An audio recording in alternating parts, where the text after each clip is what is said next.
Assalamualaikum warahmatullahi wabarakatuh. Kita tunggu sekejap. Saya nak on dulu dekat Facebook, lepas tu kita start. Title ni, tajuk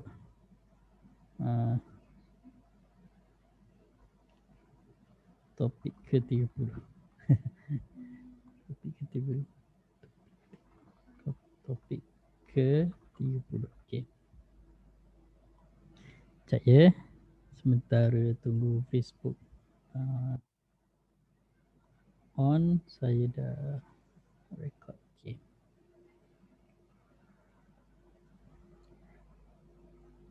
Okey, sebelum kita okey, Facebook dah okey dah. Sementara itu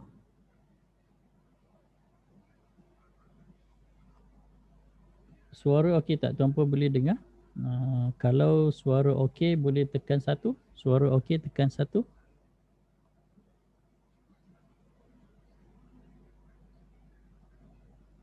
Okey.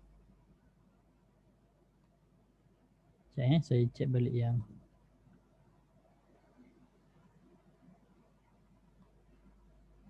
okey. Facebook pun dah on.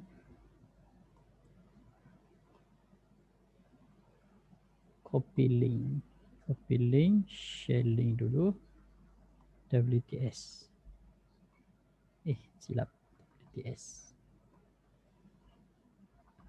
Live malam ini di Facebook. Jemput join. Okey.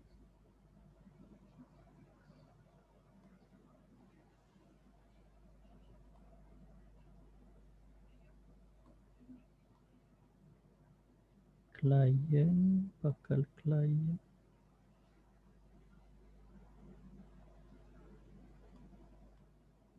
Okey dah.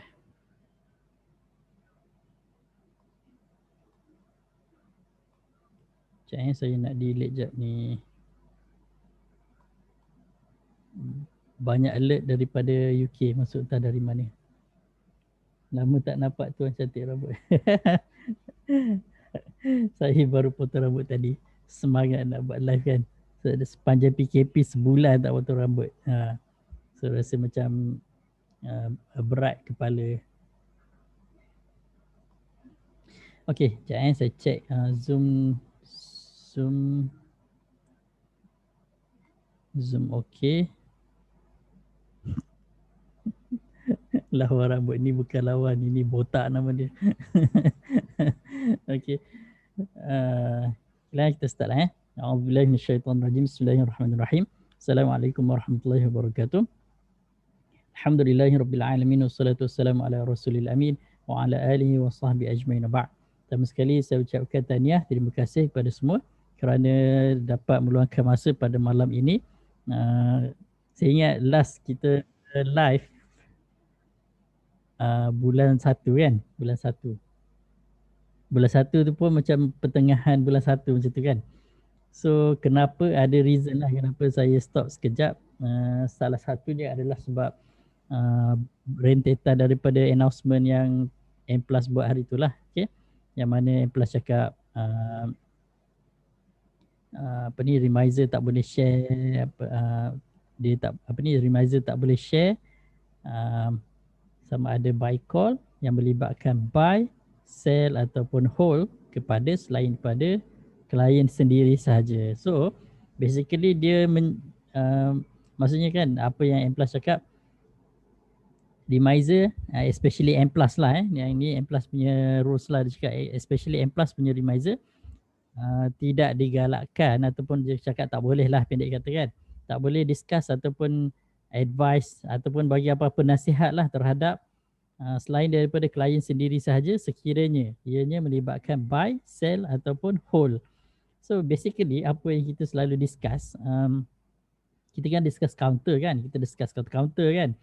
So dalam discussion counter ni tidak lari daripada asas dia adalah sama ada kita nak decide sama ada kita nak buat buy ataupun kita nak buat sell ataupun kita nak buat hold, walaupun indirectly lah sebab sebenarnya saya dah cuba control dari awal lagi untuk tidak menjadi seperti buy call sebab kita discuss dari segi technical analysis.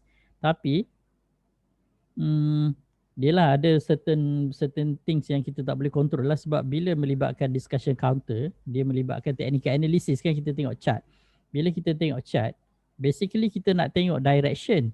So bila dia melibatkan direction, di situ dah nampak dah dia punya advice di situ. Walaupun saya tak stress pun sebenarnya, tuan puan yang decide sebab yang kita discuss sebenarnya counter-counter yang tuan puan decide, tuan puan dah sama ada dah masuk ataupun tuan puan dah beli, dah ada kat dalam ataupun belum ada cuma bercadang nak beli kan. Cumanya untuk mengelakkan, banyak betul cumanya kan. Untuk mengelakkan daripada berlakunya kesilapan melanggar arahan M+, so better kita slow down lah kan. Kita slow down. So at least saya pun tak tersasul, terbagi by call dan sebagainya, dan tuan-puan pun tak terlibat lah dalam hal ini. So pendek kata, saya akan meneruskan sesi diskusi counter-counter yang melibatkan discussion yang detail lah berkenaan dengan counter kan, nak buy ke, nak sell, nak hold dan sebagainya. Cumanya ia limited untuk klien CDS saya sahaja. Okay? Klien under CDS saya sahaja. So setakat ni kita dah ada sesi, sekejap saya share yang klien punya ni. Saya ada buat recording yang sesi yang sebelum ni. Sekejap saya tengok. Kita dah ada beberapa sesi. Link. Ni. Sekejap go to message. Okay. Kita dah ada beberapa sesi discussion untuk klien-klien sahaja. Maksudnya yang saya punya klien lah. Maksudnya tuan puan yang buka akaun CDS M+ under saya sebagai remiser kod R408. Okay. So kita dah ada discussion, ni yang tahun lepas punya kan. Yang terbaru ni lah yang 6 Februari, 13 Februari dan 14 Februari. So sepanjang Februari kita dah ada 3 kali dah discussion counter. Yang ini kita discuss detail lah. Okay, kita discuss detail. Even antara counter yang kita discuss sebelum ini termasuklah counter yang dah naik lah. Counter yang dah naik beberapa hari ni lah. Contohnya AR. And then ada CIST. Macam tu lah lebih kurang. Bukan buy call lah. Maksudnya counter yang kita dah discuss sebelum ni dah naik dah pun sebenarnya. Okay. Itu yang discussion detail dalam group lah. Okay. So saya baca kuku ada. Okay, so pada malam ini sebenarnya saya tak ada tajuk yang spesifik, tapi daripada saya menyembang-nyembang kosong macam tu, saya terfikir better saya conclude istilah dia. Better saya tutup topik kita yang dalam sesi diskusi ilmu saham ni kan. Diskusi ilmu saham ni kita kan dah discuss banyak,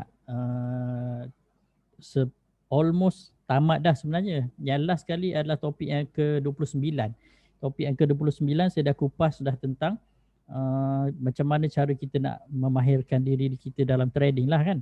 So yang terakhir sekali topik yang ke-30 ni tak sempat saya nak kupas hari tu sebab rentetan daripada masalah yang itulah SC regulation dengan M+ punya penegasan yang tak boleh buat discussion tu kan. So saya jadi blank sekejap.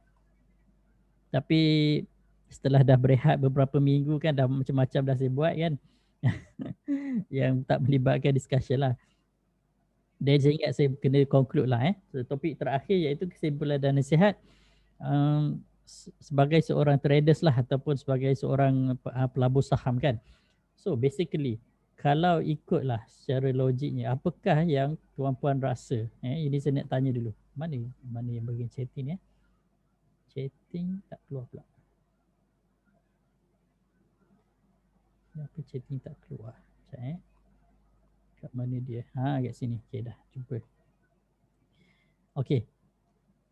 Soalannya adalah untuk menjadi seorang traders ataupun investor yang berjaya. Okay. Mana yang? Bukan. Okay. Soalannya adalah untuk menjadi seorang traders ataupun pelabur lah pelabur yang berjaya. Apakah yang anda rasakan paling penting untuk anda miliki. Boleh tak macam tu? Boleh tak soalan macam tu? Okey. Ini adalah soalan dia. Untuk anda, untuk kita lah untuk kita termasuk saya lah saya pun trade juga sebenarnya. Okay, untuk kita menjadi seorang traders ataupun pelabur yang berjaya, apakah kriteria ataupun apakah uh, apa ni, ciri-ciri ke, sifat ke, kriteria ke yang saya tulis kat sini lah sifat ataupun kriteria ataupun ciri-ciri lah yang anda rasakan paling penting ataupun amat ataupun paling penting untuk anda miliki. So boleh respon. Boleh tuan puan respon. Okey, sekejap saya tulis kat sini. Ya, kita tengok. Okey, kawal emosi. Ini okey, lagi. Cepat-cepat. Sila beri jawapan anda. Tapi tak ada hadiah lah just sama-sama kita share je lah. Sebab saya nak buat conclusion dah ni untuk topik terakhir ni. Okey, disiplin. Buat kajian betul.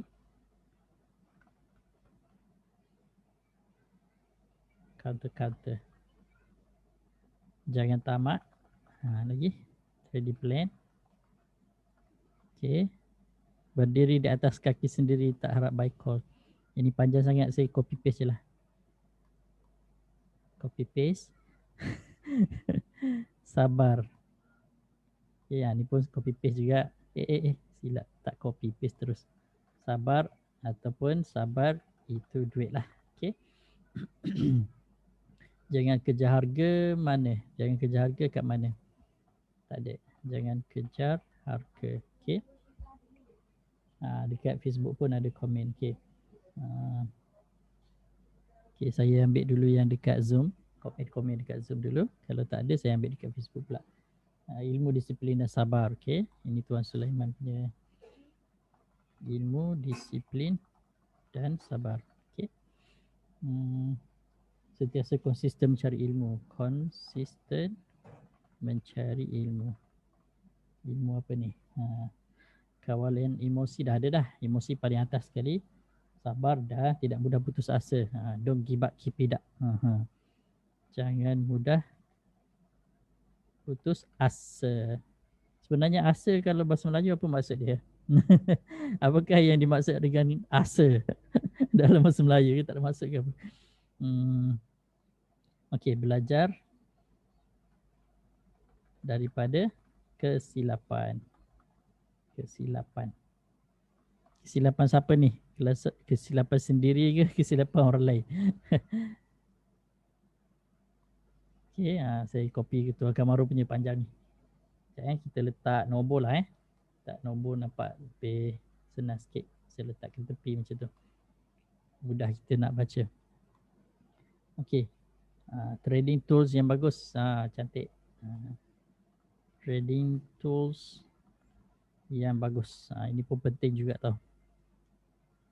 Assalamualaikum. Waalaikumsalam Puan Nur Ruslina. Tidak tamak dah ada dah kat dalam ni. Tidak tamak kat mana ni? Jangan tamak. Jangan ataupun tidak lah Tidak tamak. Okey, ada lagi? Ada tambahan? Resilient, mampu bangkit daripada kesilapan. Macam zombie lah kan, dah mati pun berjalan lagi kan. Follow indicator. Follow indicator ni sebenarnya mana-mana pun okey sebenarnya. Asalkan kita faham fungsi indikator tu okey dah. Tapi indikator yang saya buat tu sebenarnya dia memudahkan lah sebenarnya lah. Kalau tuan-puan rasa kalau tuan-puan dah banyak belajar tentang indikator, baru tuan-puan akan dapat menghayati yang sebenarnya indikator yang saya buat dalam grup tu dia memudahkan. Okay. Makin handsome tak ada dalam ni. Tak ada dalam ni. Sekejap Apa lagi? Tak ada dah follow indicator. Okey lah. Okey. Okey. So kita go through one by one. So dia tak ada wrong and right answer. Dia tak ada jawapan yang salah dan tak ada jawapan yang betul. Okey. So kriteria yang kita perlu miliki, memang kawalan emosi antara kriteria yang paling penting. Okey, paling penting. Sebab tu apabila saya tanya je, perkara pertama yang muncul dalam kepala tuan-puan, termasuk kepala saya sendiri, adalah emosi lah. Okey, emosi. Belajar daripada kesilapan dah ada kat sini kan. Nombor 17 kita tambah. Buat trading journal. Okey, buat trading journal. Okey. Okey. Saya tak nampak ada satu benda lagi yang paling penting kat dalam tu. Masih itu duit tu cut loss bila perlu. Masih itu duit saya ingat kita boleh masukkan dalam sabar kot. Kan sabar kan melibatkan masa kan. Saya letak kat situ lah Saya ada satu lagi benda penting yang trading plan dah ada dah. Ada satu lagi benda penting yang tak ada kat dalam ni.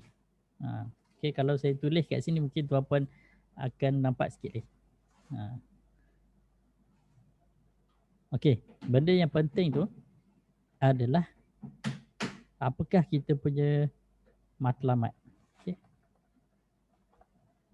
Seperti mana yang kita dah discuss sebelum ini, seperti mana yang kita pernah discuss sebelum ini, sekiranya kita ada matlamat yang jelas, sekiranya kita ada matlamat yang jelas, secara automatik body kita, minda kita, our body and soul lah, our mind, our body and soul, conscious mind, subconscious mind, tu semua benda-benda tu lah.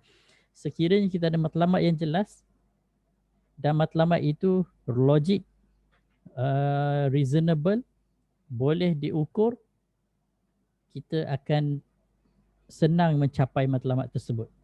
Okey, antaranya adalah sekiranya tuan-puan ada target. Okey, target ni matlamat lah saya letak kat sini target. Target dia adalah kita nak jadi jutawan selepas 5 tahun. Okey, selepas 5 tahun trading kita nak jadi jutawan. So apabila kita dah letakkan target, contohnya kita letak kat sini target. Okey. Kita nak kita nak kita punya capital dalam trading. Tak kisahlah trading ke pelaburan ke, lebih kurang lah. Bukan lebih kurang tapi dia dalam kategori yang sama lah. Capital kita mencecah ataupun capai RM1 juta dalam tempoh 5 tahun. So apakah step by step dia? So once kita dah ada dia punya matlamat yang jelas, dari situlah akan ada dia punya pemecahan ataupun step-step yang perlu kita follow lah. So step-step tu kita yang decide lah kan. Dia kan macam saya pernah sentuh sebelum ni. Kalau let's say kita nak drive daripada Perlis ke Kelantan ataupun dari KL ke Kelantan lah, mudah kan. Contoh saya nak balik kampung, kita nak drive dari KL ke Kelantan. So kita dah tahu dah kita nak drive dari KL ke Kelantan. Okay. So matlamat kita adalah nak balik kampung ke Kelantan. So secara automatik bila kita dah ada matlamat yang jelas, automatik ke semua yang diperlukan untuk kita mencapai matlamat tersebut, kita akan persiapkan. Contohnya saya buat dalam satu slide barulah. Ini macam motivasi lah juga kan. Contoh target. Target kita nak kelik Kelantan. Dari KL. Tapi sekarang tak boleh lah PKP kan. So contohnya nak balikkan Kelantan. So basically apabila kita dah ada target yang jelas, secara automatik kita akan perlukan apakah tools yang diperlukan. Contoh kereta kan, nak balik naik, kalau nak drive kena naik kereta lah. So kena ada kereta. Sekejap saya tekan kat sini. Kalau kita nak drive kena ada kenderaan. Okay. Kalau tak ada kereta kena cari kereta dulu. And then kena prepare dululah kereta tu ada minyak ke tak kan, tayar dah isi angin ke tak kan, dah servis ke belum, condition kereta tu macam mana kan. And then sepanjang perjalanan tu mesti kita nak ada apa ni, nak mengunyah-mengunyah ke, minum air ke kan dan sebagainya kan. And then dia ada berapa kali kita nak stop kan dekat R&R dan sebagainya, nak sediakan duit untuk bayar tol lagi kan, nak isi minyak lagi dan lain-lain. So kesemua kelengkapan yang diperlukan tu kita akan automatic sediakan. Okay? Automatic, tak perlu ada orang suruh pun sebab kita dah ada matlamat yang jelas. Okay? Kalau kita tak ada matlamat, kita akan terkotang-kating. Okay? Sebab kadang-kadang kita nak trade sebab orang lain trade. Sebab disebabkan oleh macam ramai orang buka akaun CDS dan nak melabur saham. Kita pun nak melabur saham juga. Tapi orang tu ataupun mamat tu dia ada matlamat dia. Dia nak target mungkin dalam sebulan dia cuma nak 2,000 sahaja. Kita nak 10,000. Itu dah berbeza kan. Mungkin dia target dalam setahun dia target hanya 100,000 sahaja. Tapi ada orang lain nak target 500,000 ataupun ada orang nak target 20,000 je, ada orang nak target 30,000 je. So berbeza. Okay, matlamat setiap orang berbeza. So perkara ini amat penting. Okay, amat penting. Kalau sekiranya tuan-puan tak ada target yang jelas, kita tak tahu ke mana sebenarnya kita nak trade. Kenapa kita nak perlu kena belajar macam-macam? Kalau target kita hanya nak 1,000 je dalam masa seminggu. 1,000 seminggu tu dia tak susah tapi dia tak begitu senang. Dia tak susah tapi dia tak begitu senang. Okey, apakah persediaan yang kita perlu ada untuk dapat mencapai 1,000 seminggu kan? Ada orang target sehari 200 300 je. Apakah persediaan yang dia perlu ada untuk capai target 200 300 hari tersebut? Okey, kalau sekiranya kita nak target kita nak 1,000,000 dalam masa 5 tahun. So kita kena bahagilah dalam masa 5 tahun tu berapa ratus ribu yang kita perlu ada. Contoh saya bagi 1,000,000 bahagi 5. So dalam setahun kita kena ada dalam lebih kurang 200,000. Okay. Ini contoh pembahagian yang simple lah. Contoh pembahagian yang simple. Saya letak kat sini lah. So kat setahun 200,000. Okay, 200,000 ni pula kita bahagikan 12. Okay, kita bahagikan 12. So satu bulan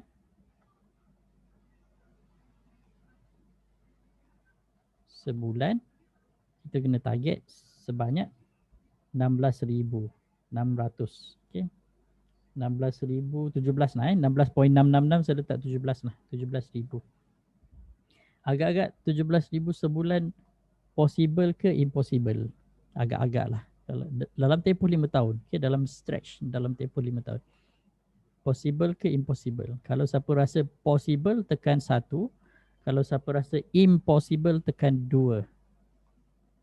Cepat-cepat.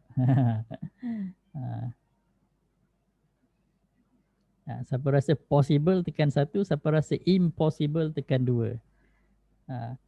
Kalau tuan-puan tengok yang motivasi punya code kan. Kalau motivational punya code tu dia tulis kalau impossible ni kan, impossible. Ada impossible 2S impossible 1S. Sebenarnya adalah I am possible. Itu positive minded punya code lah. Impossible sebenarnya maksud dia I am possible. Macam tu lebih kurang. Kan? I am possible. Tapi tak adalah tu kan. I'm macam tu. Okay, macam mana tah English. Oh my English. Okay. So bila dah ada matlamat, basically nak capai matlamat ini, okay, barulah kita kena follow step-step yang ada. Okay. So basically kita kena buat macam ni.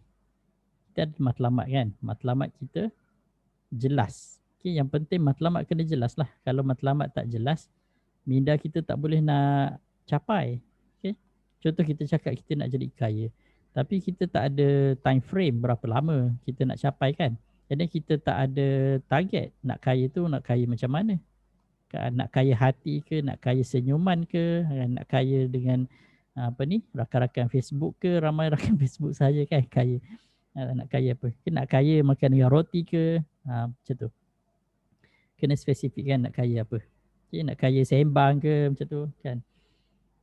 So once kita dah target yang jelas, dia kena measurable. Okay? Benda ni sepatutnya tuan pun ada belajar sebenarnya kan. Kalau masuk mana-mana kelas business dan sebagainya kan. Target mesti measurable. Target mesti boleh diukur dan mesti logik. Sebab untuk mencapai target itu adalah kita. Okay? Kalau minda kita rasa yang target kita tak logik. Contohnya, kita nak jadi Nabi. Logik ke tak? Memang tak logik lah. Sebab Nabi Muhammad adalah Rasul akhir zaman. Khatamul Anbiya kan. Penutup segala Nabi-Nabi. Dah tak ada Nabi dah. Okay? So target mesti measurable dan logik. Okay? Kalau tak measurable dan tak logik, minda kita tak boleh nak capai. Okay? Contoh kita nak jadi raja kan. Kita nak jadi raja. Nak jadi sultan kan. Memang tak logik lah. Sebab sultan kan diwaris keturunan. Kecuali kalau kita pergi kahwin dengan sultan punya keturunan lah. Tapi tak semesti kita akan jadi sultan kan. So dia kena logik lah. Measurable logik. Okay? Attainable lah ni. Banyak smart goal. So apa yang tuan-puan senaraikan di sini semua betul. Okay? Tak ada yang salah. Okay? Kawalan emosi amat penting. Tapi kawalan emosi ni setelah ada target yang jelas. Okay? Once kita ada target yang jelas, kita kena kawal emosi kita. Contoh kita nak jadi jutawan dalam pasaran saham dalam tempoh 5 tahun. Jangan expect tahun pertama kita dah jadi jutawan. Kecuali lah kalau memang nasib kita memang betul-betul bagus lah. Masuk je semua 100%, insyaAllah dapatlah cepat kan. Yang penting, once kita dah ada target, benda-benda ni akan datang dengan sendiri. Okay? Kena ada disiplin, kena ada kajian yang betul-betul kaji counter tu kan. Nak kaji counter tu macam mana? Kena belajar lah. Kalau tuan-puan tak pernah belajar tentang teknik analisis, tak pernah belajar tentang fundamental analysis, tak pernah belajar tentang value investing, tak pernah belajar tentang Elliott Wave, tak pernah belajar tentang apa lagi? Yang lain-lain lah. Yang 3 saya sebut ni yang paling penting lah. Elliott Wave lah bagi saya kalau teknik analisis, Elliott Wave paling penting sekali. Very the most important. Betul ke?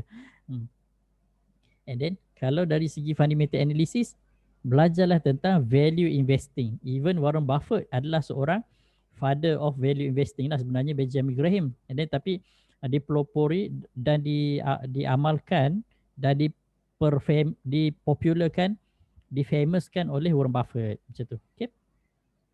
Lain-lain akan datang. Okay? Buat kajian betul-betul, jangan tamak. Sebab kenapa kita tamak? Sebab kita tak ada target. Okay? Contoh kita cuma target 10%. Tiba-tiba kita dapat 20%. Itu okey dah tu. Okay? And then dia naik lagi itu tak ada masalah lah kan. And then dapat 20%. Kita target 10%. Ambil lah 20% tu kan. Jangan terlampau macam nak mengharapkan daripada 10% kita target nak dapat 100% sehari. Memang ada possibility yang dia akan naik 100% sehari, tapi benda tu jarang sangat berlaku. Bukan hari-hari berlaku kan. Okay? Welcome back. Tapi ni topik terakhir dah ni. Topik terakhir 30 topik dalam siri diskusi ilmu saham. Okay, topik terakhir dah. Welcome back and bye-bye. Tak adalah. Lepas ni insyaAllah kita akan ada siri-siri diskusi lain. Tapi saya akan bagi tajuk-tajuk yang santai lah. Okay, tajuk-tajuk yang santai. Tajuk-tajuk yang lebih kepada kita panggil filler. Okay, tajuk-tajuk filler lah kan. Tahu kan filler kan? Istilah filler. Filler dia macam ni. Kalau contoh kan, macam mana contoh nak buat filler ni, dia yang mengisi tempat kosong. Contoh kalau filler yang filler itu trailer kan, anime tu trailer. Filler ni yang dia mengisi tempat kosong. Contoh macam bantal lah kan, bantal. Dalam bantal tu dia ada sarung bantal tu kan. Dalam bantal tu ada filler kan, kekabur ke ada apa-apalah bukan polisterin, apa benda lah, fiber tu kan. Benda tu ada filler, dia memenuhkan ruang. Okay? filler ni penting. Filler ni penting, dia memenuhkan ruang. So at least kita tak adalah apa ni, kosong je, tak ada apa-apa kan. At least ada benda lah yang kita nak discuss, dan saya akan cuba pastikan kita punya discussion adalah discussion yang bermanfaat. Okay, saya cuba untuk tidak membuang masa. Okay, sebab once kita dah ada discussion, kita nak something yang beneficial. Dia tak ada buang masa, menyembang, mengumpat orang tu, mengumpat orang ni. Kan, buat dosa kering, orang cakap tak nak lah macam tu kan. Okay, kita go through apa yang tuan-puan dah senaraikan kat sini. Training plan. Okay, training plan. Apakah yang dimaksudkan dengan training plan? Training plan very simple. Okay, training plan ni very simple. Saya senaraikan macam ni je. Hari tu saya dah discuss lah dalam grup klien. Okay, training plan ni saya buat macam ni je. Pertama sekali, kita kena tahu dekat mana, okay, dekat mana nak entry. Ni. Ini yang pertama. Okay, untuk training plan lah. Okay. Dekat mana nak entry. Dia kena ada reason lah. Okay, kena ada reason. Reason dia kenapa nak entry kan. Reason tu yang tuan-puan kena kaji lah. Okay, yang kedua, bila dah entry, sekiranya plan menjadi ataupun selepas kita masuk sesuatu counter tu dan counter tu naik, menaik seperti mana kita jangkakan, di mana target untuk jual dan dapatkan profit. Macam tu je kan, berapa persen, berapa persen keuntungan yang kita nak, ataupun kalau tuan-puan nak kira dari segi bid, berapa bid yang kita nak. Dan yang ketiga, sekiranya plan tak jalan, plan tak jalan ataupun harga reverse, harga drop ke bawah, di mana kita nak exit, maksudnya cut loss. Sebab kita tak nak, kalau kita nak short term ataupun medium term, kita tak nak modal kita tersangkut lama dalam sesuatu counter, kita kena ada exit plan. And then setelah kita ada di mana harga yang kita nak exit tu, tuan-puan kena decide berapa harga ataupun berapa RM ataupun persen, persen yang sanggup rugi sekiranya terpaksa cut loss ataupun exit. Berapa? Kena decide lah. Katakan modal kita ada 10,000, kita cuma sanggup hilang 200. So jangan lebih daripada itulah. Sebab modal yang selebihnya tu kita akan gunakan untuk recover balik sekiranya plan kita berjaya. So that's why dalam satu-satu masa, bukan dalam satu masa, macam mana saya nak cakap, ada traders yang buat dia punya journal, ataupun dia punya trading journal dia decide macam ni. Dia akan trade 10 kali sahaja dalam sebulan. Ini kira banyak tau. Ini kira banyak, ataupun tak kisahlah dalam sebulan ke dalam setahun ke, 10 kali sahaja. Kalau 10 kali sehari itu memang tak logik lah. Itu memang out of the moon lah, kita orang cakap kan. Berjalan di bulan. 10 kali sahaja dalam sebulan atau dalam setahun. Dia akan pastikan dia hanya walaupun dia tak banyak profit, walaupun dia tak banyak win, dia akan pastikan setiap kali win mesti lebih besar daripada loss. Contoh, 5 loss, 5 win. Tapi sekali win, katakan sekali dia win katakan 2,000. Katakan 2,000 sekali win. Tapi setiap kali dia loss, dia cuma pastikan dia akan loss 200 sahaja. So kalau 5 win, 5 loss, kita ambil secara average lah. Setiap kali win RM 1,000. Ini saya just nak bagi dia ideal, kan, nampak ideal. And then setiap kali loss RM 200. So berapa? Kalau setiap kali win 1,000 kali 5 tolak 200 kali 5 berapa? 1,000 kan? Tolak 1,000. So basically dia masih akan still win lah. Win 4,000 macam tu. Tapi ini ideal lah. Ini situasi yang ideal lah. Okay. Tapi make sure jangan overtrade lah. Ini orang cakap istilah dia, jangan overtrade. Overtrade ni maksudnya kita tak tahu pun berapa kali kita nak trade dalam masa sebulan. Asal ada je rembat, asal ada je rembat. Even kita tak tahu portion berapa banyak modal yang kita ada untuk berapa banyak saham yang kita nak beli. Kena tahu sekurang-kurangnya bagi saya lah personally saya rasa ini saya punya personal opinion, tak ada apa-apa rujukan, jurnal dan sebagainya. Just my own idea lah, personal opinion.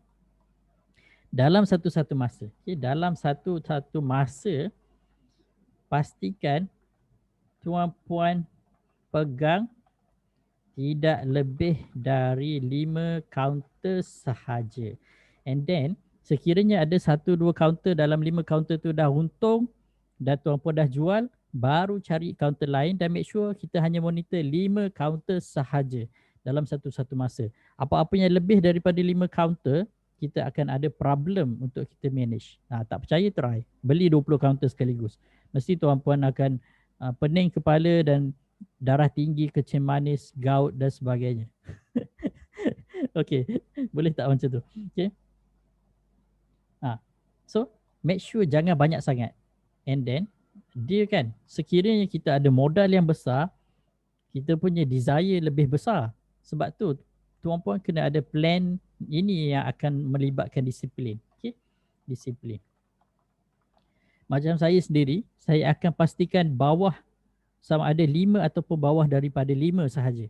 Bila dah win, baru kita cari lain. Okay? Bila dah win, baru kita cari lain. Macam tu. Jangan lebih. Jangan beli ni, pasal ini bagus beli ni, ini bagus beli ni, ini bagus. Dalam sehari dah 5 kaunter kita masuk.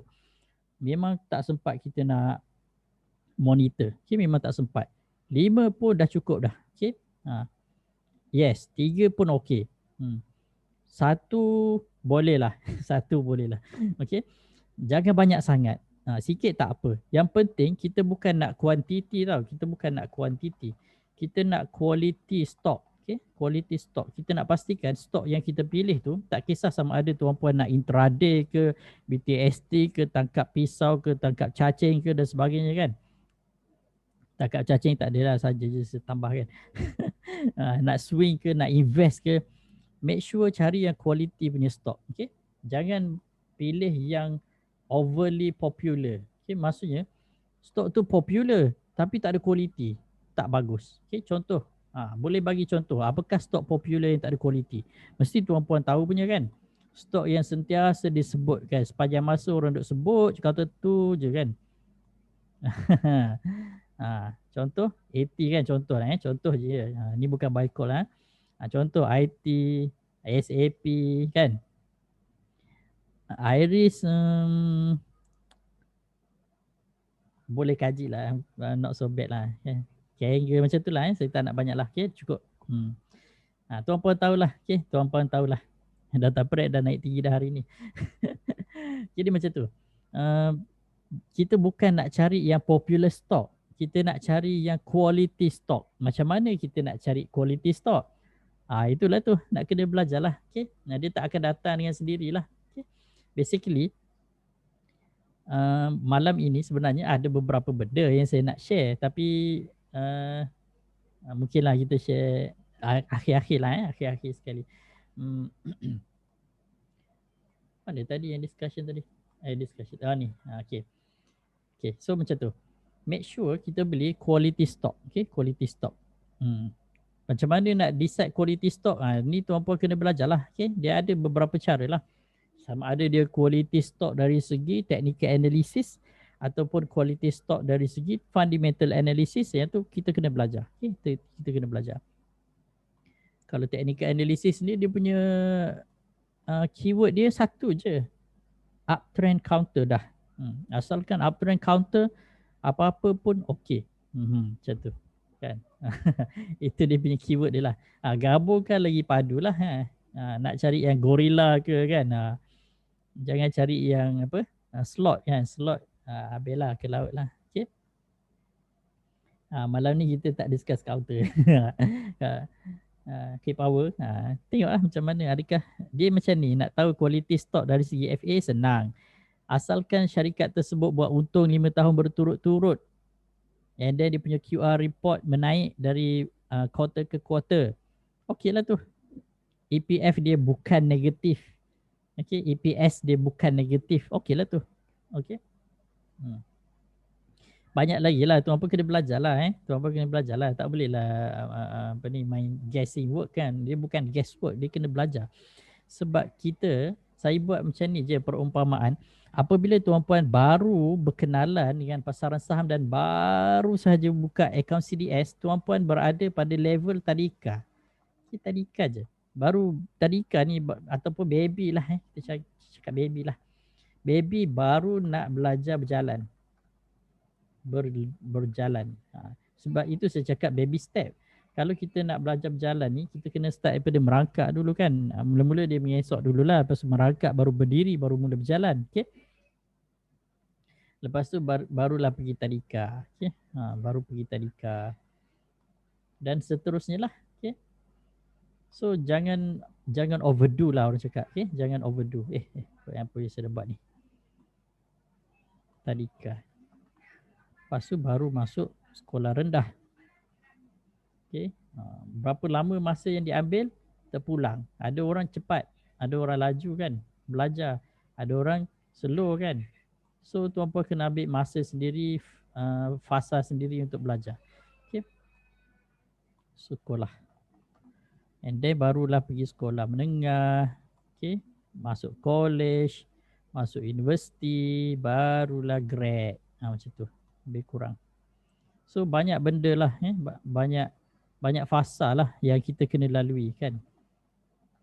Sebab ilmu tentang pasaran saham ni tidak diajar di sekolah.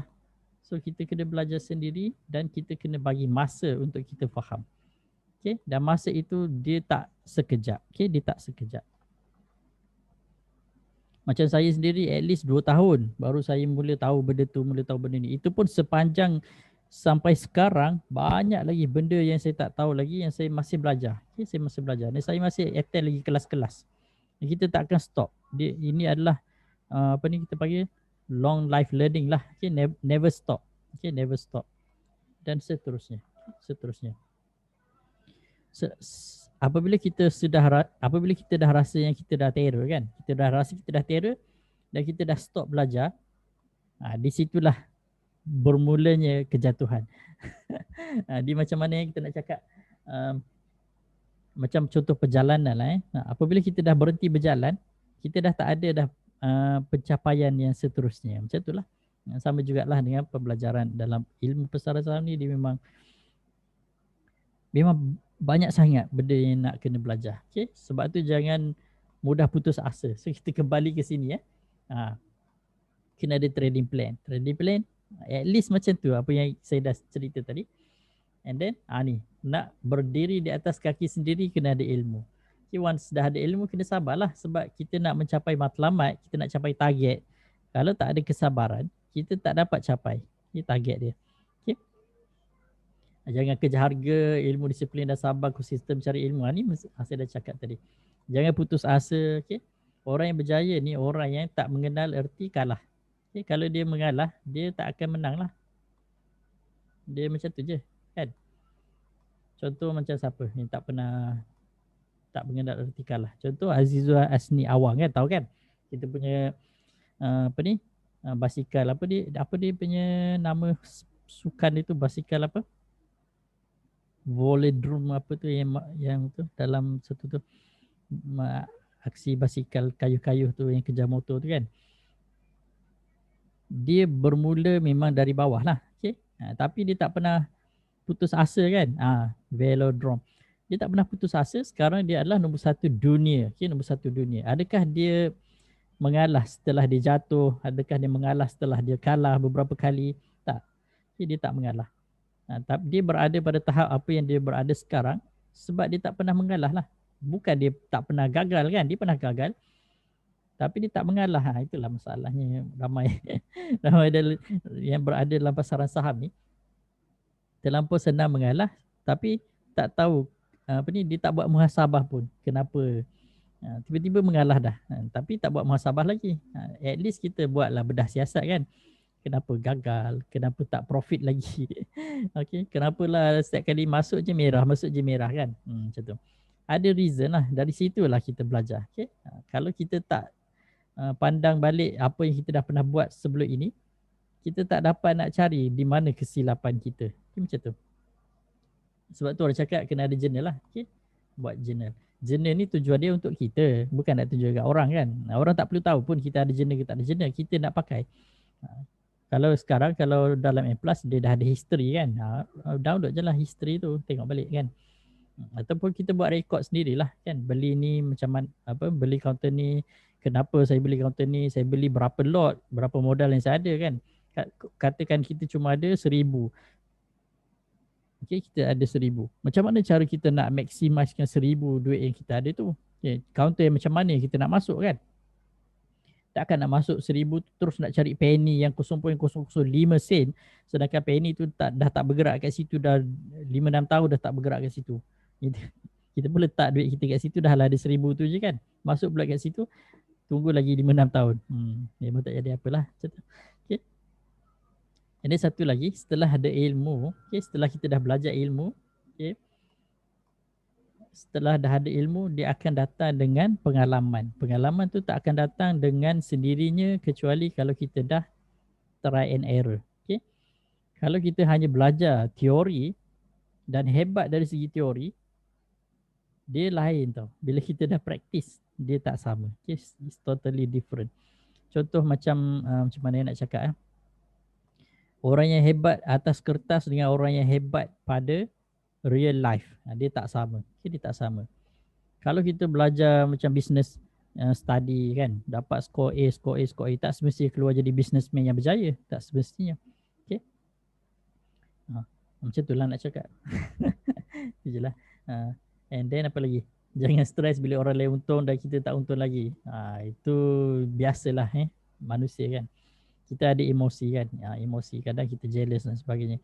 Tapi kita gunakan emosi yang kita ada untuk bagi positif drive untuk kita lebih berusaha dan lebih berjaya. Okay, kita kena lebih berusaha lah. Kalau orang lain belajar buat kajian cat dan sebagainya, beberapa ratus cat dah dia kaji, kita hanya satu cat je tengok, memang uncomparable lah. Okay, memang uncomparable lah.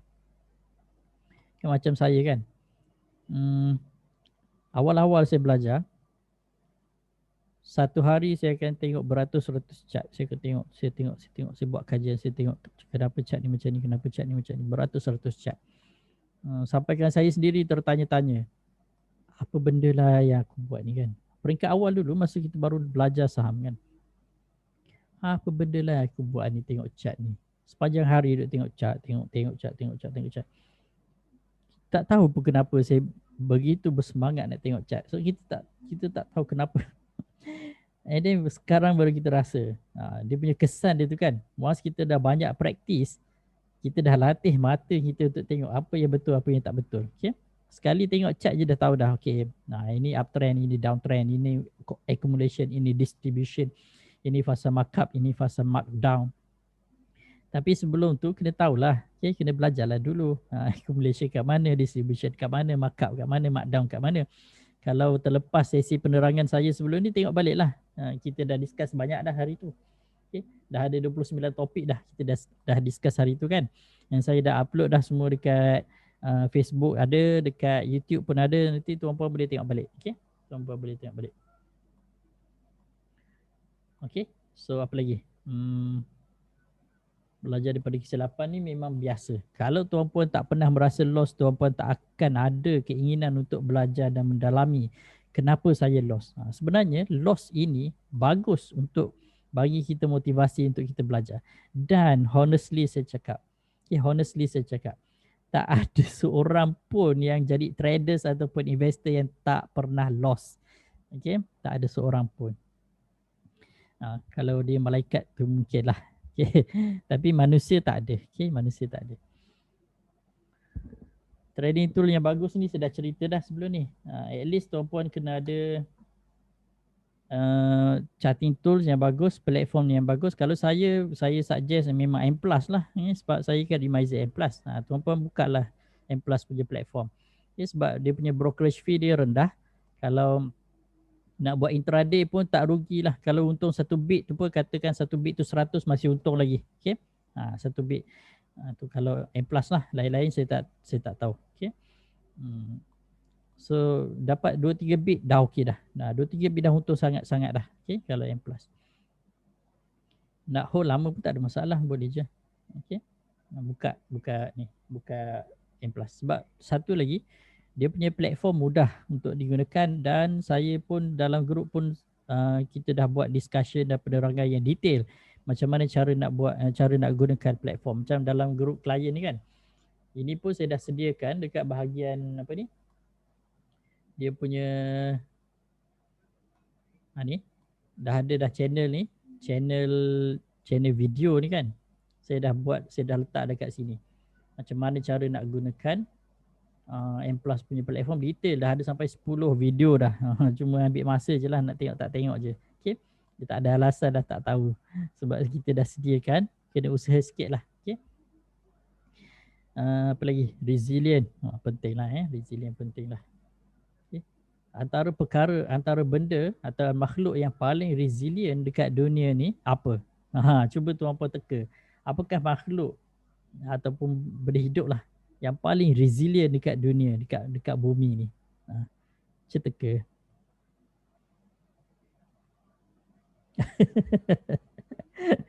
Lipas. Lipas kena selipas Jepun mati ya. Okay. Boleh lah lipas. Nyamuk.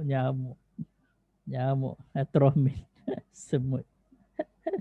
Ada jawapan lain? Macam kelakar lah. Semut.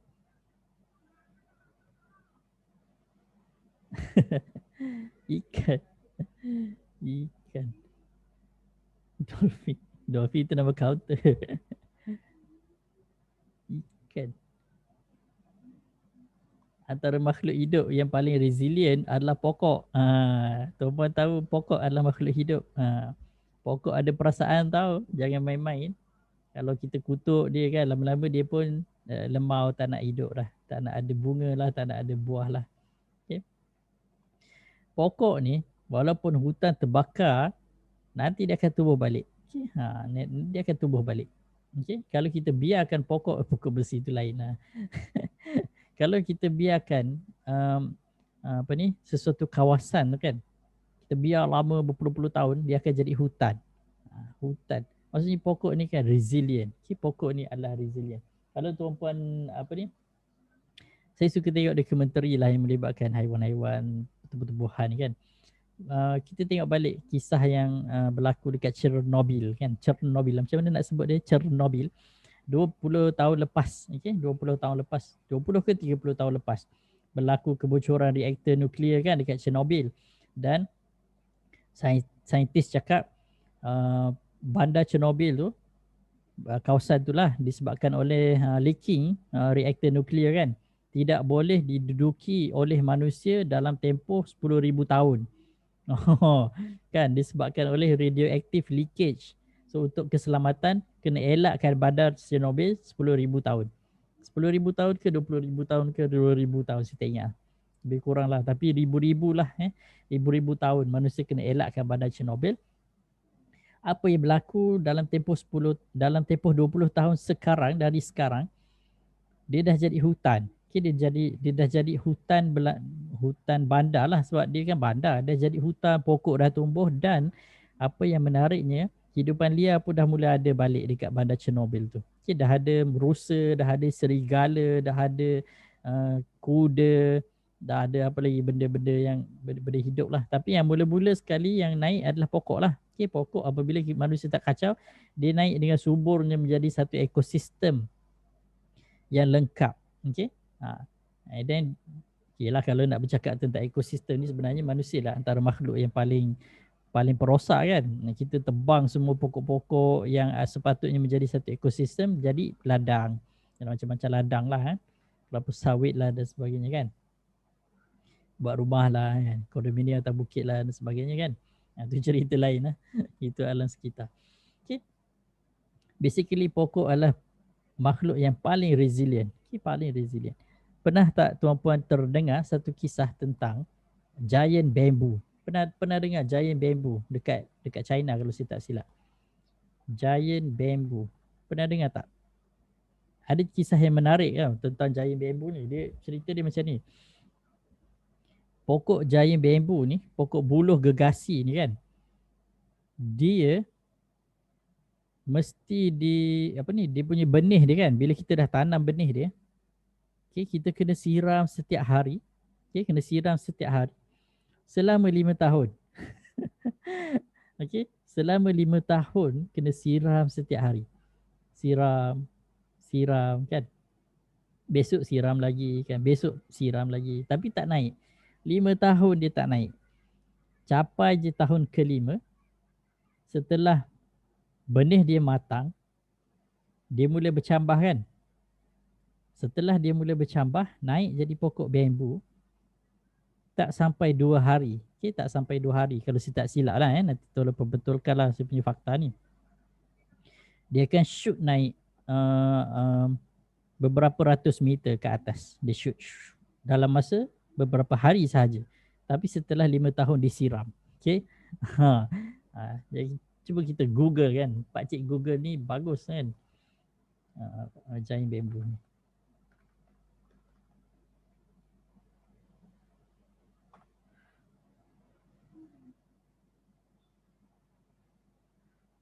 Tak ada pula kan. Tak apalah, nanti tuan-puan tengoklah Nantilah tengoklah. Dia ada dokumentari lah tentang giant bamboo ni. Tapi dia macam tu lah. Kena siram kan. Dia tak naik-naik. Lepas tu, sampai je masa dia kan, tiba-tiba dia shoot naik ke atas macam tu. Tapi itulah, ambil masa lah. Okay. So tak ada, kan kadang-kadang sesuatu perkara tu dia memerlukan masa. Okay. Dan yang paling penting dalam pelaburan adalah masa lah. Kalau kita bagi masa yang tepat ataupun kita bagi masa yang secukupnya di dalam kita punya pelaburan, especially saham, insyaAllah kita akan tuai hasil lah. Okay. Kalau kita terlampau kelakabut sangat, tak cukup masa, kita rasa tak cukup masa. Sebenarnya masa tu sentiasa berjalan je kan. Masa tu sentiasa berjalan, kita yang rasa tak cukup masa kan. Kita yang kelakabut sangat. Sekejap masuk tak sampai 2 minit nak keluar dah. Masuk tak sampai 5 minit nak keluar dah. Okay. Nampak candle merah sebatangnya terus dah panik dah macam esok dah nak kiamat. Ya, selalu macam tu kan. Sebab kita tak bagi masa yang sepatutnya kita bagi kepada kita punya pelaburan. Okay. Warren Buffett ambil masa 30 tahun untuk jadi multi-billionaire. Okay, 30 tahun. Kalau kita sanggup boleh, insyaAllah kita boleh dapat. Okay. Yang penting ada target lah. Ini kita nak mimpi nak jadi billionaire pun kita tak sanggup kan. Kita tak termimpi pun nak jadi billionaire kan. Millionaire mungkin lah 1 juta kan ke atas. Billionaire. Ada tak cita-cita tuan-puan ataupun target nak jadi billionaire? Ada tak? Terfikir tak? Mustahil ke tak? Benda tak mustahil kan? Tapi kadang kita yang downgrade kan kita punya level, kita rasa kita tak mampu, kita rasa kita macam tak layak kan? Kalau Allah nak bagi, Allah kan maha kaya. Kalau Allah nak bagi, anytime je. Kan bila-bila masa je. Kita kena minta lah. Kena berdoa lah dan berusaha lah ke arah itu. Kita kena ada target dulu. Letak target dulu. The next thing will come lah lepas kita ada target. Okay, matlamat ni. Saya highlight ni yang paling penting. Okay, matlamat. And then, selain daripada matlamat, satu lagi benda penting yang kita kena ada. Saya tengok kat sini tak ada kan. Apa ni? Tak ada. Okay, saya tambah kena ada right mindset lah. Okay.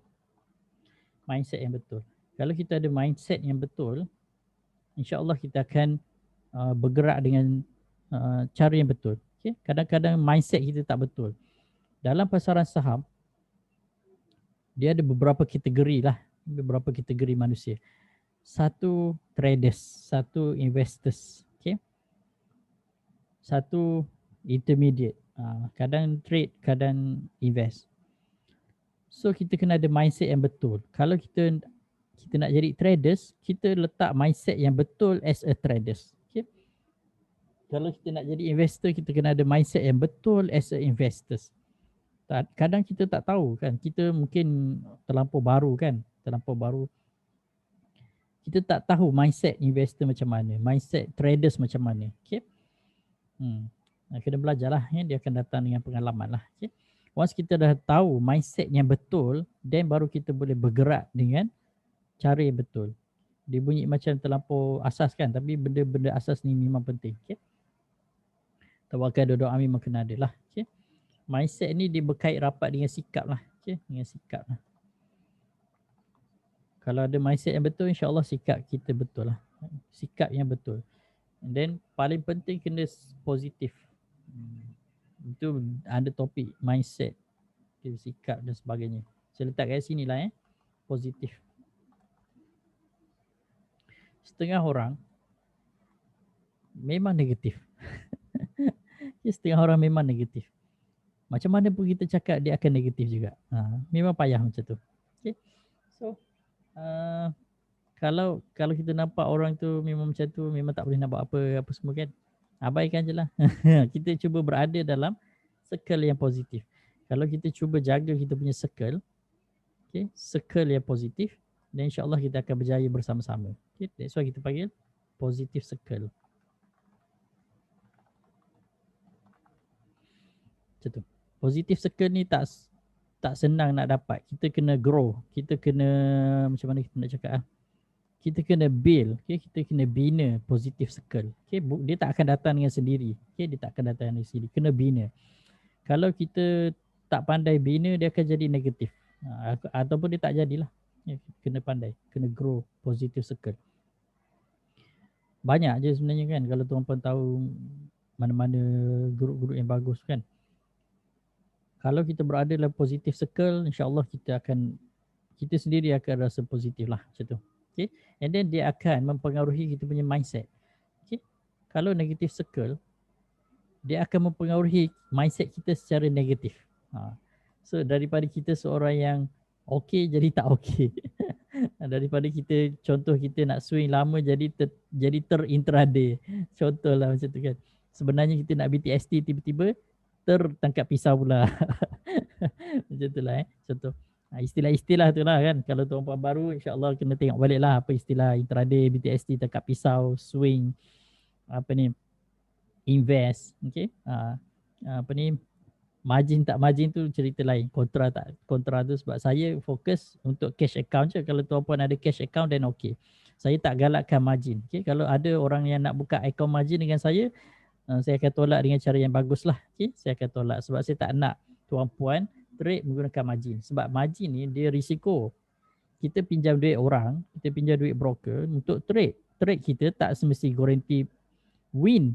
Kalau trade kita loss dan kita guna margin, kita akan double loss. Okay, double loss. Okay, so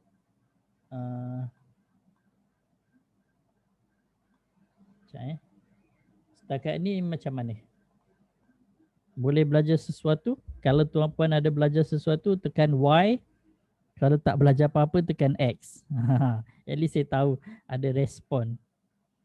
Sementara tu seminar air sikit.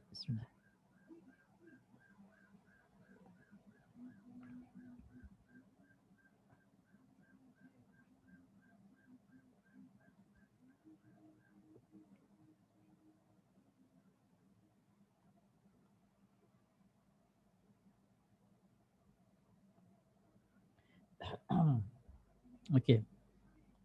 Alhamdulillah. Banyak respon. At least tuan-puan belajar sesuatu lah Ada sedikit lah Tak dapat banyak pun, dapat sikit pun dah okey dah. Saya pun dah bersyukur dah. Okay. So ada beberapa perkara sebenarnya yang saya nak share. Pertama sekali, antara pesanan saya punya guru ataupun boleh saya cakap sebagai mentor lah. Okay. Saya pernah belajar direct lah dengan IK kan. Tahu IK, Irfan Khairi, jutawan internet muda. Dia jadi jutawan umur 25. Okay, masa tu dia dah jadi jutawan dah tahun 1990-an rasanya masa tu, ataupun awal tahun 2000 dia dah jadi jutawan dah. Boleh tak macam tu IK kan. Dia cakap Okay, dia cakap secara umum lah seseorang jutawan ataupun seseorang yang berjaya. Okay, seseorang jutawan dia tidak hanya bergantung kepada satu sumber pendapatan semata-mata. Okay, seseorang yang berjaya dia kena ada sekurang-kurangnya 5 source of income. Okay, dia macam ni. Source of income. Ataupun kita cakap income stream lah. Income stream. So, seseorang yang berjaya, biasanya normally jutawan lah. Dia kena ada sekurang-kurangnya 5. Tak semestinya daripada sumber yang berbeza, sumber yang sama pun tak ada masalah. Kalau macam investment, mungkin 5 jenis investment. Okay. So, untuk dia sustain sebagai seorang jutawan, dia kena ada 5 steady stream of income. Kita cakap kat sini steady stream of income. Okay. Kenapa perlu 5? Ini minimum lah. Kalau lebih lagi bagus lah. Okay, kenapa perlu 5? Sebab kita tak tahu. Apa yang saya pergi delete pula. Kita tak tahu yang mana satu yang akan drop, yang mana satu yang akan naik. So dia akan menjadi pelengkap untuk kita punya income. Okay. Jangan saya buat macam ni. Nanti kita buat contoh lah. Kita buat contoh. Bagi tuan-puan nampak.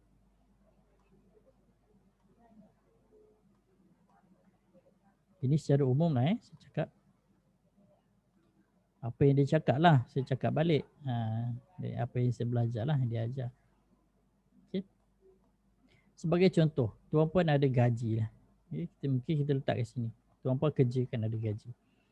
Adakah gaji tersebut cukup untuk cover semua sekali kita punya expenses? Okay. Anak bini, makan, sekolah, perbelanjaan harian kita dan sebagainya. Kalau cukup, that's okay. At least kita dah ada satu. Okay. At least kita dah ada satu steady stream of income. At least kita dah ada satu dah. Dah jaga betul-betul lah. Jaga betul-betul yang kita dah ada tu. So, adakah cukup? Memanglah kadang mungkin kita rasa cukup kan. Mungkin kita rasa cukup. Tapi sebaik-baiknya kita cari lagi satu. Sebaik-baiknya kita kena ada yang second.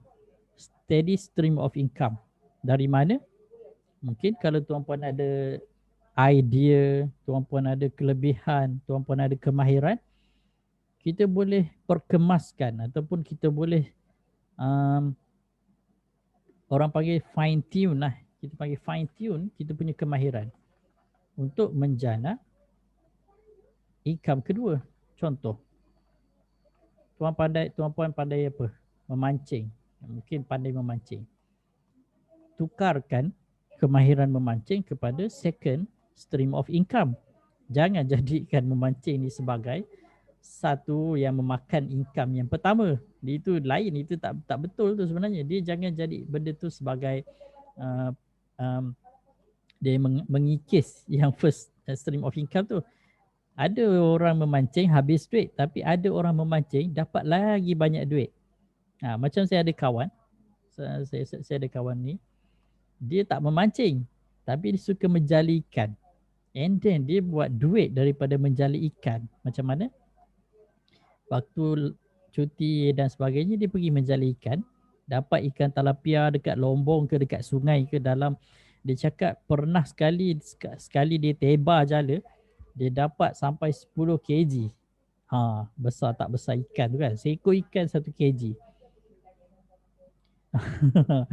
Menjali ikan. Dan ikan-ikan ni dia dah sembelih pula. Dia dah siang kan. Ikan tu siap-siap buang perut dan sebagainya. Dia frozen kan dan dia jual. Dan di situ dia dah dapat dah steady stream of income. Sebab benda ni dia akan jadi stream. Maksudnya dia akan ada sentiasa kan. Dia akan ada sentiasa. Macam tu. Okay. Kalau tuan-puan pandai memancing, kena kreatif lah. Mungkin buat video memancing ke, post dekat YouTube ke, cari subscriber dan sebagainya. Ramai je orang suka tengok video mancing kan. Macam-macam. Okay. Fine tune kan apa kemahiran yang kita ada. Okay. Yang kedua, contoh. Kita ada modal, kita ada simpanan dan sebagainya. kita boleh buat pelaburan. Pelaburan ni ada banyak lah. Sebenarnya pelaburan ni salah satu daripada steady stream of income kalau kita pandai lah. Okay. Saya tulis kat situ pelaburan. Tak kisahlah sama ada saham ke apa dan sebagainya kan. And then kalau sekiranya tuan-puan ada apa lagi benda yang kita boleh jadikan income. Contoh kalau kita ada tanah, okay, katakanlah kita ada tanah. Kita bagi sewa ke tanah ataupun kita ada rumah ke kat mana-mana yang rumah lebih kita bagi sewa pun boleh juga jadi steady stream of income kan. So apa sahaja yang kita boleh usahakan yang boleh menambahkan kita punya steady stream of income. Okay. Dan apa yang dia pesan, jangan bergantung kepada satu sumber sahaja. Sebab kita tak tahu yang satu-satunya sumber ini bila dia akan hilang. Kalau kita hanya bergantung kepada satu sumber sahaja, bila satu sumber tersebut hilang, kita dah kelang kabut dah. Macam tu. Okay? Boleh? Boleh faham ke tak ni? Siapa faham tekan 1, siapa tak faham tekan 2. Tengok sikit respon. Okay.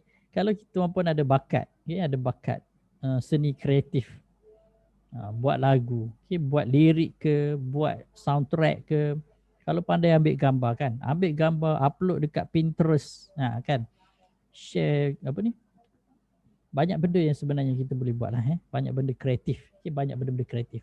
Kalau tuan-puan ada idea buat, tulis buku. Kenapa? Jangan rasa takut untuk menulis. Jangan rasa takut untuk menulis. Setiap orang di dunia ini, ni ingat saya cakap ni kan. Saya tulis kat sini. Jangan rasa takut untuk menulis. Kenapa? Jawapannya adalah setiap orang yang Allah Subhanahu Wa Taala ciptakan kat dunia ni tidak akan mempunyai sejarah kehidupan yang sama. Tidak akan. Setiap orang akan berbeza. Okay? Jangan rasa takut untuk menulis. Buat buku lah contoh. Setiap orang di dunia tidak akan ada sejarah hidup yang sama. Setiap orang akan berbeza dan setiap orang akan melalui fasa kehidupan yang berbeza. Dan setiap orang adalah unik. Dan ada orang yang suka baca kisah-kisah kehidupan orang lain. Sebab daripada kisah kehidupan orang lain, contoh kisah kejayaan, contoh kisah kegagalan, kisah-kisah ini akan memberikan idea, akan memberikan semangat, motivasi, memberikan pengajaran kepada orang lain. Kita tak tahu. Tuan-puan, saya masa sekolah, masa universiti dulu, saya pernah baca buku karangan Billy Lim, kalau tuan-puan pernah baca, Berani Gagal. Nama tajuk dia kan. Nama tajuk dia Berani Gagal kan. Itulah satu-satunya buku terawal yang saya baca tentang motivasi yang saya rasa macam sampai hari ini buku tu amat okey lah. Memberi kesan yang bagus. Berani Gagal. Kalau tak berani gagal, kita tak akan berjaya. Kalau tak berani gagal, kita akan berjaya. Siapa setuju dengan statement ni? Setiap orang di dunia tidak akan ada sejarah hidup yang sama. Kalau setuju tekan 5. Kalau tak setuju tekan 4. Even dia seorang kembar kan, walaupun dia ada kembar seiras 2 beradik, dia tak akan mengalami sejarah hidup yang sama. Tak akan. Setiap orang akan mempunyai sejarah hidup yang berbeza. Dan Bill Gates dan Warren Buffett sekalipun amat suka baca buku biografi. Tak semestinya seorang yang betul-betul berjaya, ternama di mata dunia, tak. Even orang biasa-biasa, kisah hidup dia kadang-kadang luar biasa. Okay? Kita je tak tahu yang kita ni sebenarnya berada dalam satu perjalanan hidup yang luar biasa. Kita tak tahu. Melainkan kita dah buat penulisan dan kita akan tahu. Dan bila orang baca dan orang rasa macam, rupanya dia dah mengalami macam ni kan. So macam tu. Bill Gates suka baca biografi kan. Warren Buffett suka baca biografi. Sebab biografi bukan dia nak tengok kisah kejayaan orang tu dia buat apa, tak. Dia hanya nak tengok perjalanan hidup tu. Kisah perjalanan hidup tu sesuatu yang unik. Dia tak akan sama setiap orang. Okay? Tak akan sama setiap orang. Okay. Dan yang keempat, yang kelima nanti tuan-puan kena carilah. Tuan-puan kena carilah. Yang ni kan saya dah pesan dekat ramai orang dah. Dan saya sendiri berusaha untuk ke arah ini. Saya dah ada dah saya punya fixed income. Okay, fixed income. And saya dah ada dah saya punya investment. Saya dah ada dah saya punya e-book. Saya dah ada dah saya punya apa lagi? Commission. Okay. Dan sekarang saya nak tambah lagi. Sekarang saya nak tambah lagi kan. Saya ada hari tu ada seorang ustaz ni dia offer untuk dia nak buka kilang dedak sebenarnya. Dia nak buka kilang dedak ayam. Okay, dekat Melaka. Dia tak cukup modal. So dia tanyalah, saya bagi modal. Dia dalam contract agreement tu dia akan bagi certain percentage lah setelah setahun saya akan dapat 30%. Okay, dia akan bayar 30% setelah setahun. Itu kita carilah sumber-sumber macam tu lah. Dan apa yang menarik ni adalah sekiranya kilang dedak ayam ni berjaya, dia akan buat plan setiap negeri satu kilang. Tu dia punya target dia. Dan saya amat-amat excited. Okay, saya amat excited. Nak tunggu yang kilang ni insyaAllah akan siap bulan 3 ni. Dari situlah nanti akan ada dedak ayam. Dia memang dah ternak ayam dah. Ayam kampung dia ternak. Dia buat pack siap dia jual. Bukan dia jual mentah-mentah lah. Dia dah potong-potong apa semua. Dia dah pack seal siap. Dan dia jual macam tu. Tapi saya dalam ayam tu saya tak terlibat lah. Cuma saya bagi modal untuk buat kilang tu. Doakan saya berjaya lah. Nanti kita akan buka satu kilang, satu negeri. Dan kita akan majukan lah. Mana tahu one day ada IPO kilang dedak kan. IPO dedak kan. Okay. So apa yang saya nak cakap adalah multiple source of income. Okay. So untuk multiple source of income ni yang terbaru, minta satu brush nanti. Okay. Ini saya dah cerita tadi. Okay, untuk diskusi counter-counter hanya untuk ahli klien CDS saya sahaja. Okay, pesanan IK kita dah discuss tadi. Okay, satu lagi, saya dah collaborate dengan team Klik Je. Kalau tuan-puan perasan, saya dah post dekat saya punya Facebook tadi.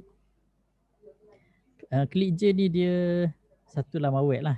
Kalau tuan-puan buka kan, Klik Je. Macam tu. Di FDA ni.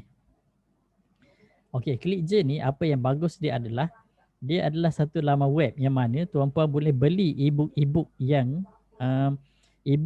yang dijual melalui laman web Klik Je. And then saya pun dah hantar saya punya manuskrip yang dipanggil untuk dipublish lah dekat laman web Klik Je ni dan diterima dan telah disiapkan oleh tim Klik Je lah dan dia dah publish dah pun. So nampak ni. Jom labur saham. Ini saya punya lah. Okay. Dan ada banyak lagi bisnes makanan lah, rahsia Shopee Fee lah, panduan bina ini dan banyak lagi. Dia punya produk-produk apa ni? Ni dia punya produk dia. Okay, kita tengok ni produk-produk dia dah, rahsia Talapia lah, kambing lah, Lazada dah. Tuan-tuan boleh tengok Klik Je ni. Okay. Apa ni alamak banyak pula diminta ni. Okey, yang paling menarik ni adalah mana ni? Mana yang tadi tu yang saya punya tu? Sistem saham. Mana ni? Okey. Jomlah bersaham. Tak saja je nak promote kan di buku sendiri kan. Dia sebenarnya buku yang sama dengan Mudahnya Melabur Saham, cuma dia dah touch up lah, apa semua sekali lah. Okay. Apa yang menariknya, tuan-puan bukan sahaja boleh jadi buyer. Okay. Tuan-puan bukan sahaja boleh jadi buyer untuk beli produk ibu-ibu yang ada kat dalam ni. Tuan-puan boleh jana pendapatan sampingan dengan menjadi reseller. Maksudnya, tuan-puan jadi agent affiliate dekat sini. Okay. Tekan je agent affiliate ni. Daftar secara percuma sahaja affiliate ni. Okay. Daftar secara percuma. tuan-puan dapat jadi reseller. Maksudnya dalam affiliate ni dia ada link untuk kita promosikan buku-buku yang ada dalam laman web ini untuk dijual. Kalau ada orang lain, kalau kita dah jualkan produk-produk yang ada dalam ClickJet ni, tuan-puan akan dapat duit lah, commission lah. Okay. Saya tolong promote je lah, saya tak dapat apa-apa pun. Tapi kalau tuan-puan tolong jualkan saya punya produk tu, tuan-puan dapatlah modal, tuan-puan dah dapatlah duit. Macam tu. Saya punya buku satu tu je yang ni, yang terbaru ni. Ini je. Okay. Yang lain-lain ni semua orang lain punya lah. Okay. Itu je nak cerita kan. So macam saya cerita tadi lah, tambah source of income. Dan benda ni percuma. Nak jadi affiliate tak payah bayar. And then yang tuan-puan perlu spend adalah masa lah, data internet. Okay, kena belajar sikit lah macam mana nak buat marketing, nak jual ebook dan sebagainya. Jadi topik-topik yang disediakan dalam ni best lah. Okay, Lazada lah, Talampia, baru cerita Talampia tadi. Business makanan delivery, rahsia kambing. Ni bagaimana tanpa premis, rahsia Shopee pun ada kan, rahsia lelong rumah, banyak lah macam-macam. Okay. Mungkin tuan-puan dah tahu, mungkin belum tahu. Kalau belum tahu, boleh tengok-tengok lah. Boleh lah jadi affiliate, jual saya punya ebook, dapat duit kan. Boleh gunakan modal tu buat pelaburan saham. Okay. Besar tahu dia punya commission 40% dibayar. Yang saya punya ebook tu 50%. Okay. Untuk affiliate 50%. 50%. Okay. Ni salah satunya adalah nak tambah side income, buka akaun Luno. Akaun Luno ni kalau siapa-siapa yang belum ada akaun Luno, boleh buka lah akaun Luno. Luno ni dia untuk cryptocurrency. Sekejap saya share kat dalam group ni sebenarnya. Sekejap mana ni? Ni. Kalau tuan-puan nak trade kripto ni macam apa ni? Bitcoin, Ethereum, apa lagi saya tak hafal lah. Saya share lah dekat apa ni, dekat bahagian komen tu, dekat Facebook tu. Tuan-puan boleh tengok lah.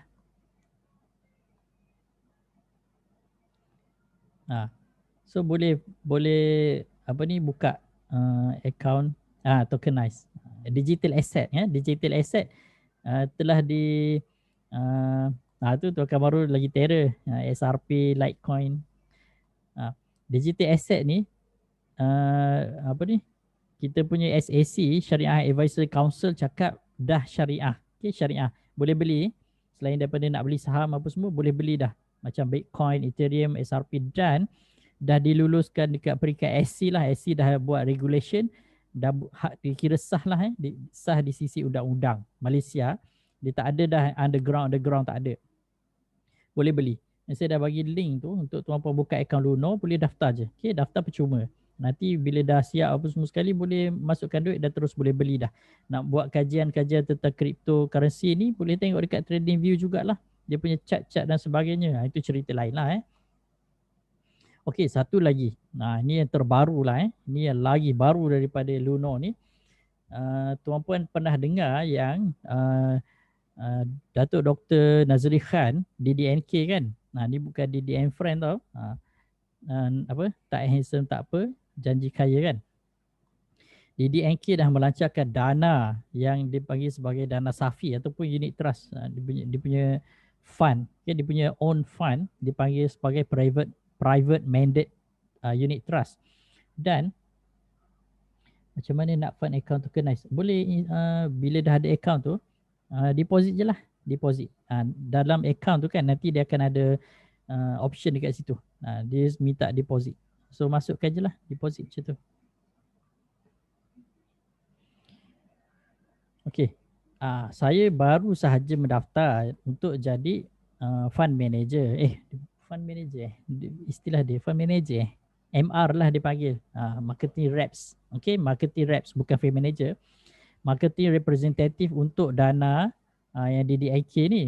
Tapi syarat dia macam ni. Sekejap kita tengok dana safi ke apa tah yang DDNK tu. Dana safi. Ni bukan safi alias yang pondan tu, lain. Safi. Apa risiko Bitcoin? Sama. Risiko Bitcoin sama dengan saham. Dia boleh naik, boleh turun. Tapi Bitcoin ni dia 24 hours kan. Itu saya kena study lebih lanjut lagi lah. Sama dari segi teknikal analisis apa semua sama je. Cuma kena belajarlah macam mana nak jual, nak beli apa semua sekali. Tapi tak semestinya beli satu coin tu. Dia ada portion dia 0.001% daripada satu coin tu. Follow je dia punya apps tu. Deposit tokenize tu. Follow apps. Okay. Apa yang DDNK buat adalah something yang new, yang fresh dalam market. Dia adalah satu lebih kurang macam unit trust fund, tapi biasanya unit trust punya fund dia adalah static. Okay, dia adalah static. Static ni maksudnya dia hanya bergantung kepada market tu naik turun. Unit apa ni, DDNK punya unit trust fund dia aktif. Maksudnya ada fund manager yang actively trade duit fund tersebut dan dia punya potensi sehari dia orang punya target 7% sehari. Saya betul ke saya salah? Tapi potensi sebulan, setahun, target dia at least 20% and above. Yang baru-baru ni dapat 100% lebih and almost 100%, 70% sebagainya. Saya tak jumpa carilah. Dan nantilah bila dah ada info tu, saya baru daftar je jadi dia punya MR dan syarat dia adalah sekiranya tuan-puan nak melabur dalam fund ni, dan fund ni very aggressive and very secure and then very profitable lah. Bukan ini, lain. Nanti saya ceritalah. Okay. Syarat dia adalah kena ada 50,000. Dia punya syarat dia untuk kita buat investment dalam tu. Kena ada 50,000 minimum. And then pulangan dia kita tak boleh nak janjikan pulangan tau, sebab pulangan ni something yang ada untung ada rugi, tapi average pulangan dalam 20% lah. Okay, dalam 20% setahun. Tapi DDNK memang dia cakap dia akan pastikan pulangan yang terbaik tip-top lah. Itu yang dia cakap lah. Tapi dia ada a group of people lah yang memang monitor secara aggressively, dan dia orang trade US punya, bukan Malaysia punya. Trade US memang kalau kita tengok US punya market dah matang kan, very mature, matang lah. Okay, US punya market matang dan dia punya dari segi technical analysis pun agak lebih tepat lah macam tu. More than 100%, yes. More than 100%. Tapi itu bukan janji tau. Tapi at least average-nya dalam 20% tu pun dah kira very good lah, very good. Kalau more than 100% tu tip top lah. Okay, tapi itulah dana dia, tuan pun kena ada 50,000 baru boleh. Okay, kalau macam unit trust lain 1,000 boleh, 2,000 boleh kan. Ini tak, mesti kena ada 50,000. And then dalam tempoh jangka masa matang dia setahun lah. Okay, tak boleh simply lah, nak tambah tak apa. Okay, nanti saya dah ada lesen ni, nanti saya akan buat announcement balik. Okay, siapa yang berminat boleh carilah. Nanti kita tengok, discuss macam mana. Okay, yang keenam, saya ada grup VIP untuk klien sahaja, tapi syarat grup VIP ni, syarat dia pertama sekali kena ada akaun CDS under saya dan subscribe package indicator dan grup online coaching, dan saya akan masukkan dalam grup VIP. Untuk pengetahuan, grup VIP ni memang kita actively discuss lah dalam tu. Okay, dan kita akan discuss counter-counter yang okey lah. Okay, counter-counter yang ada potensi dan sebagainya. Memang hari-hari lah kita punya discussion. Okay. Ahli-ahli grup memang tahulah. Ahli-ahli grup memang tahulah. Okay. Banyak yang DDNK punya dana banyak. Salah satunya dana Safi, ada lagi beberapa dana-dana lagi. So dia banyaklah dia punya ni, nanti dia akan buat lah macam-macam dana lagi lah.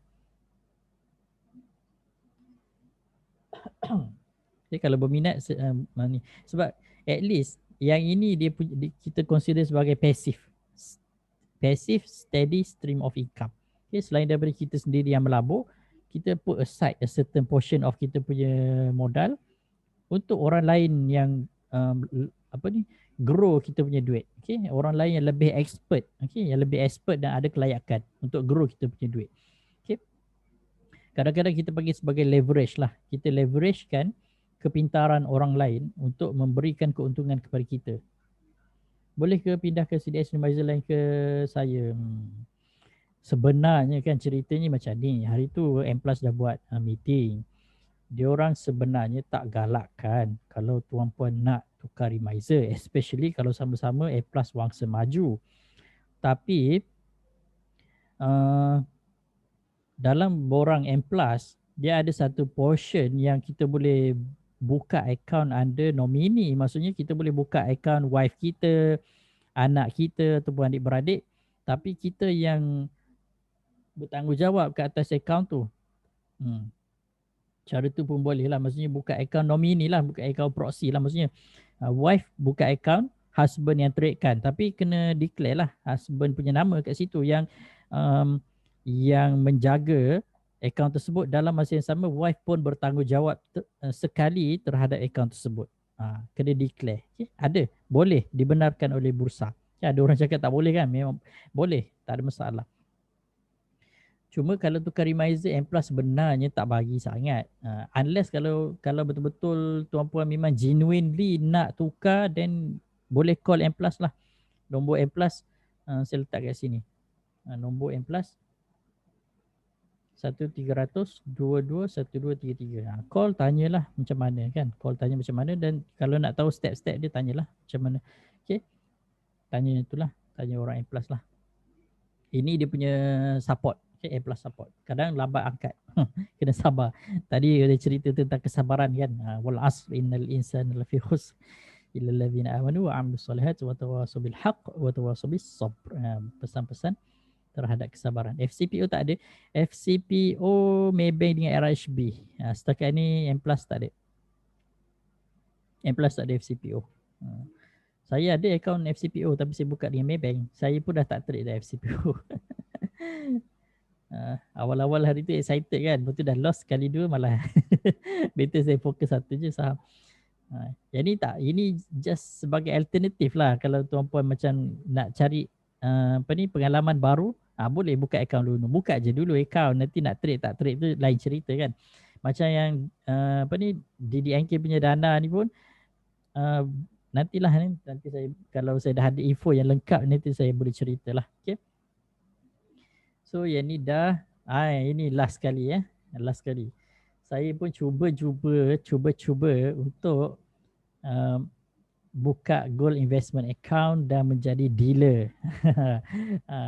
So kalau tuan-puan yang dah ada account gold account, tak ada masalah. Okay? Kalau sekiranya tuan-puan nak asingkan sebahagian daripada simpanan tuan-puan ke dalam bentuk emas. Dia bukan beli emas tau. Kita tukarkan duit kita kepada emas dan kita simpan duit tu sebagai emas. Bukan beli kan. Kita beli barang kemas tu lain. Tukarkan kepada emas dan simpan sebagai emas. So at least dia tak susut nilai lah. Invest physical gold lagi cun. Betul lah ni yang public gold ni physical gold lah. Dia ada gold coin, dia ada gold bar. Ramai saya tahu ramai ahli-ahli group ataupun followers yang dekat Facebook yang public gold. Saya tengok je kan news feed tu semua kan. Okey, tak ada masalah. Tuan Syukri tahu hari-hari saya duk baca kan Tuan Syukri punya saya jadi priority dealer. baru je. Okey. Macam itulah. Nanti jangan bosanlah hari-hari saya duk share pasal emas pula lepas ni kan. Nanti saya buat pokok emas nanti tuan-puan beli. Pokok emas. Ini wire biasa je ni. Copper. Okeylah, sebelum saya menyembang tak apa-apa, sekarang dah pukul 9 lebih dah. Kalau ada salah silap saya minta maaf. InsyaAllah nanti saya akan buat senarai tajuk-tajuk baru. Okay, saya akan buat senarai tajuk-tajuk baru. Senarai diskusi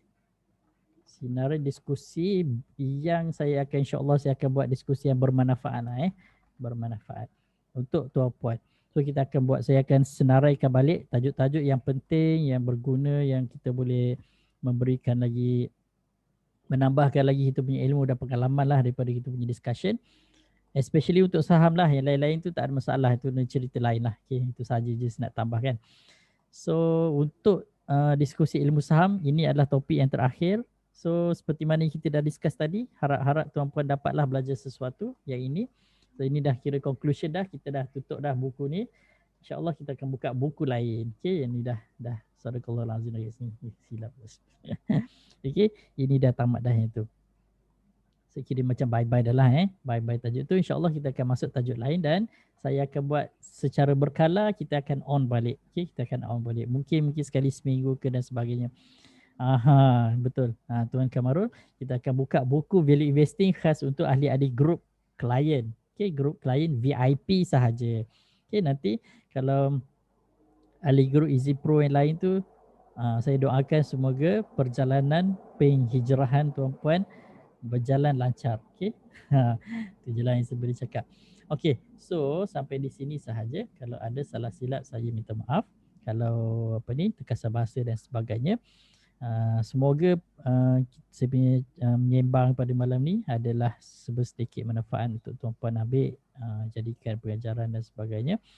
Kita tangguh dulu pada malam ini. InsyaAllah kita akan sesi lain lah kita akan discuss lagi. InsyaAllah akan datang. Nanti saya akan buat announcement lah dalam grup. Okay. Jangan left lah grup. Okay. Saya silap juga hari tu sebenarnya kan.